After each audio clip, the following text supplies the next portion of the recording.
Yeah, so it looks like the whole team is actually here today, you know. Oh, I was supposed to say more than just hi. I mean, it would have been nice. It's not like you're here every week, you know. I didn't even mean to say hey like that. I don't know what happened. That was real not Team Nitty like, but okay, whatever works, you know. I guess you got to get used to this whole studio effect again. Let me say this, though. When I was listening as we was driving in, or as I was driving in, because you weren't here, but that I was going to say that it sounds really professional, and I think that Tony Q should pay us. No doubt. Now, you mean the sound quality was really professional? Both the sound quality and the actual sound of the show. Okay, that's what it is. Sounding good. So we never sounded professional before today? I didn't say that. I mean, what would you infer from that? Okay, maybe you said I'm just sound more professional. I just want to get. I just want to get a. You want an honest answer or just an answer? Like it sounds like she was saying you didn't sound professional. Right. Okay, I was just checking. You know what? I mean, okay, it's true. I understand. It's cool though. It's all right, cool. let's ask Killer. Killer, what did that? What could you infer from that? To me, it sounds like we the #1 team out there, and we need to get paid by Tony Q. Okay, now what did it sound like she was trying to say about us before today? How about that? I'm trying to be a diplomat now. You can't talk to nobody with muscles. They just so stupid. God, go lift some weight. Nah, it's bald-headed people are tough. If you shave your head, you become a tough guy. I thought if you bench like 300 something pounds, you're probably it's just all you got. Kind of strong. The only requirement is bald head. So if you have hair, you're not tough. You're tougher. Oh, okay. Or more tough. You ever beat up a bald-headed man, Killer? A bald-headed man? Yeah. Or have you ever been beat up by a bald-headed man? Nah, I have never been beat up by a bald-headed man. I can tell you that. All right. No doubt. We're back.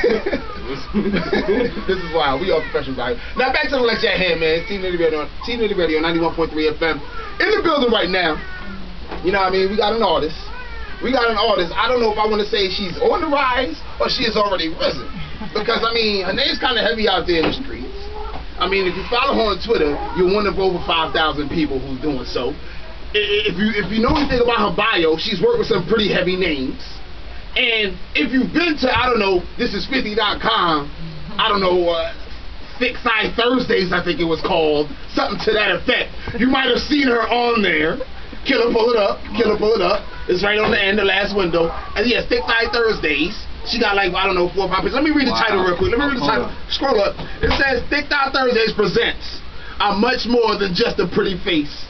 Featuring the artist that we got here today, Shay Stone's in the building. What's going on, Shay? Yeah, baby. How you doing? I'm here, man. You can pull that mic towards you. I ain't want to break nothing. Everything looks state of the art official right now. Let's get that thing up, Slummy. Now, okay, we here now.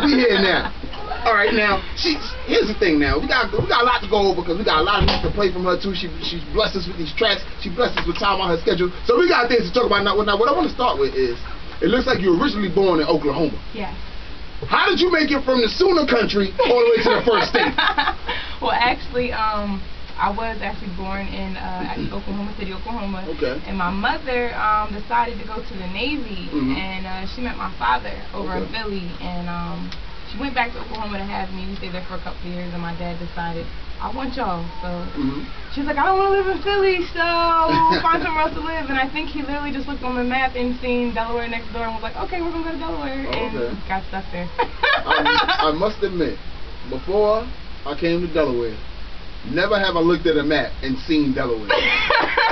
That is a special talent in and of itself. I'm going to have to say the same thing, too. Yeah. When did you ever look at a map in your life in Boston or wherever else you've been? Because you've been in a few places, Boston, New York, all that. Right. Looked at a map and said, oh, snap, Delaware. Not Cali, not New York, Jersey, not Delaware. Yeah. That's a special feat right there. It must have been meant to be. Now you raised in Dover, Delaware, it looks like. Yes. All right. Yes. Now it looks like you started singing at a young age. What is that? It's like 4 years of age you began singing. Yes. Now was it like you would just start singing one day? Your mama just decided to make you start singing? No, actually, my mother listened to a lot of classical and country music when I was growing up. Okay. But a lot of her, two of her favorites was Anita Baker and Toni Braxton. So with the classical, the jazz, the country, and that little bit of soul thrown in there, like I just had no choice but to just listen and embrace it. So I just opened up my mouth one day and I tried to, do something that Sade had did, and I said, ooh, I could do that. And I was like 4 or 5, so ever since then, I just was like, man, I want to sing. I stayed in the mirror, always had the brush in my hand, trying to sing. And I think I got older around like 9, and I joined the choir at church. And I always wanted every single solo. I'm such a ham, you know. And it was just crazy. And then like the response I was getting from like the church, you know, crowd or whatever, they was like standing up and clapping. And I'm like, you know, 10 years old, belting out these songs. And Mariah Carey touched the scene, and I was like, yeah, I want that right there. And I've just been pushing ever since, man. That's what it is. Do you still go back to church and sing at all? I haven't been to church in a while. I'm not gonna lie. Okay. But it's only because I'm busy. But I guess you can never be too busy for God. But if the opportunity was definitely given to me, of course, yeah, definitely. I just wanted to know if the pastor had been to thisis50.com and seen you on Thick Thigh Thursdays. Let's go back to it, Killer.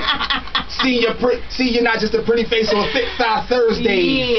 Yeah. That would have been a beautiful thing. Pastor! What were you doing on thisis50.com's Thick Thigh Thursdays, Pastor? My mother is the pastor. Oh, word? Wow. No, she has not seen Thick Thigh Thursdays. And she not listening to this interview? No, she's at church right now. Okay, because I would have told her she doesn't want to go to www.thisis50.com. No doubt. So how long did you sing in the church choir? I was there, I want to say, from 9 till about 17. So okay. It was a good stretch. You know, I got older, got into this whole R&B thing, and life just kind of took over. So at what age was it when you decided, hey, I think I'm ready to take this to the next level. Let me start cutting some serious tracks. I was 17. It was the first time that I got put into the studio my senior year in high school. I was working with some cats from New York and Jersey, and they gave me some beats. It was probably around like 70 beats. They told me to write the 50 of them, and I did. And 25 of them were industry tracks, and the other 25 were original.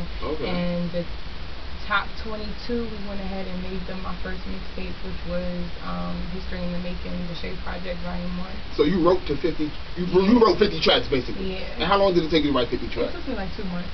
You wrote 50 damn tracks. Yeah. You wrote like 2 mixtapes.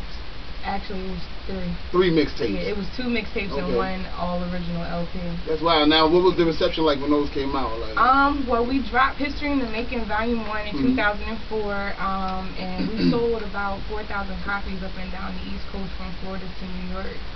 My manager at the time was a road dude, so everywhere he went, he had them Shay Star projects in the trunk, and we was just passing them out, giving them out, selling them everywhere, and the response was crazy, and like we really didn't have no artists coming out of Dover at the time, and when we hit the streets with it, like my whole city went crazy, man. Like we would be riding down the street, and you could just hear, you know, the kids at Wesley College and at Dell State just bumping it through their dorms, and I'm like, wow, I don't even know half of them people, you know what I mean? And we went to Detroit one weekend, and literally we pulled up next to somebody at the light, and they were listening to my CD. Yeah, it was so crazy. Yo, it was crazy. Like people used to ride by my job, just blasting the CD, like, Shay, I'm listening to your CD, and we rocked it for like 2 years, man, and it really blew up, and I was not expecting that. I really wasn't expecting that. So who were some of your influences? Definitely Anita Baker and Sade, Tony Braxton. I love Alicia Keys, Joe Maxwell, the Isley Brothers. I'm an old soul, so I don't know. How old are you? I'm 24. Okay, no doubt. But I love old school R&B. I love real music. I'm not really into that whole auto-tune commercial thing they got out right now. So if you really got a real voice that can really touch me, like I want to feel like chills up my spine when I hear you sing. So that's the type of stuff that I'm into. Okay, that's what it is. Well, you know, you did bring some music too. We're going to get back to the talking as well. But she brought music too because, you know, here at Nitty Radio, in addition to talking about the things that impact the community both near and at large, we continue to play the best of what you haven't heard. They don't want to hear. So we got a track right here, man. It is called Amazing. Woo! Now tell us about Amazing before we get into it. Give us a little reason. Amazing. Well, the track was produced by drum majors ATL, some cats out of Atlanta, Georgia. Definitely doing anything real big right now down there. And I went to Atlanta and I recorded this last 4th of July actually, and the response that I got from it was crazy. It's real intimate, real sensual. You know, I'm a shy female, but when I want something, I definitely go for what I want. And I'm a little different than most girls. If I want you, you will know. So this song definitely captures, you know, that whole other side of me. Y'all getting this joint exclusively right here on 91.3 FM WVUD New York. This is the home of the Team Nitty radio show, man. This track is called Amazing by Shay Star. We hitting y'all in it right now. Here we go, man. It's Team Nitty radio. This is a show where we can't be stopped. So we won't stop. Nitty. Yeah.